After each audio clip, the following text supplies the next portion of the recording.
Hi, my name is Katie. I live in Cheadle, just by Kingsway School, and prior to the lockdown, I attended the 10:30 service at St Mary's. Over the last 20 years or so, my life has taken on a lot of deviations and diversions and different routes which maybe my teenage self would really not have expected or believed.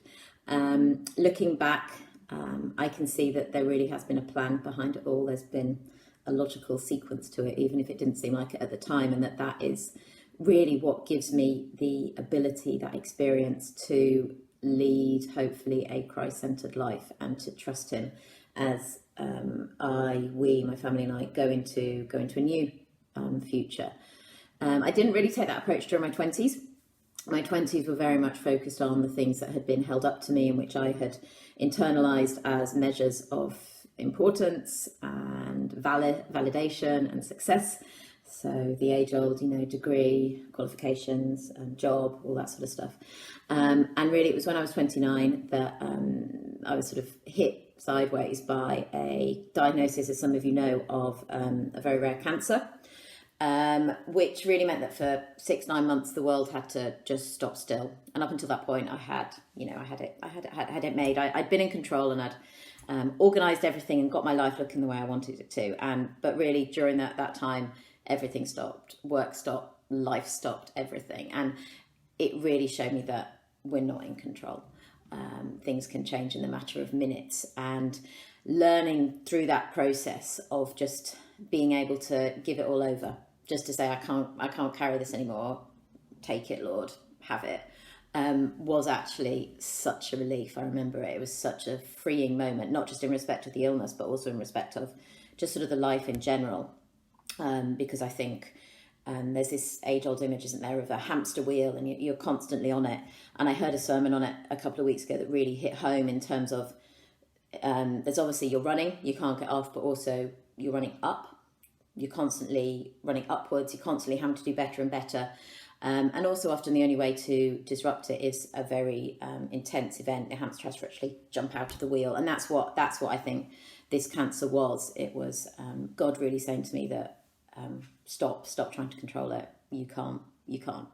And since then, since that learning moment, event, and we as a family have taken a lot of, as I was saying at the start, a lot of these steps, which every time have felt a little bit like we're holding our breath and just launching ourselves into something. But I have felt led each time, and I've learnt to trust that I will be caught. I might not see the hands or the net or whatever when I step off the platform, but that I will be caught. And every single time I have been, every single time I've been caught and looked after. And that's something that's very relevant for me now. I mean, it's a permanent challenge to not fall back into the old pattern, but living that Christ-centered life, that Christ-focused life, is trusting what's happened before and knowing that you can trust Him into the future and taking His hand and walking with Him along that path. And as some of you know, we as a family, I'm married, have 4 children. We're moving away from Cheadle next summer, over to Germany, and that is an event which really is taking a lot of faith on our part. We do feel it's the right next step for us, but the Christ-centered life is keeping that focus and keeping and trusting that He's gone before, and it's all good, it's all sorted. The passage, it's probably quite an obvious one in relation to what I've been talking about, but I wanted to share particularly the Message translation. I love the Message, the charity and the translation. So yeah, it's Matthew 11:28. Are you tired, worn out, burned out on religion? Come to me, get away with me, and you'll recover your life. I'll show you how to take a real rest. Walk with me and work with me. Watch how I do it. Learn the unforced rhythms of grace.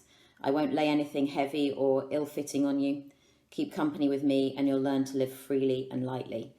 And really, it's not that the last 10 years, or 9 years actually, since my cancer treatment, it's not that that's all been, sunshine and rainbows and unicorns, but there is that ability available to live freely and lightly. And that's what keeps me trying to live that Christ-centered life every day, because to have someone there to carry things and to go on ahead is wonderful. Merry Christmas.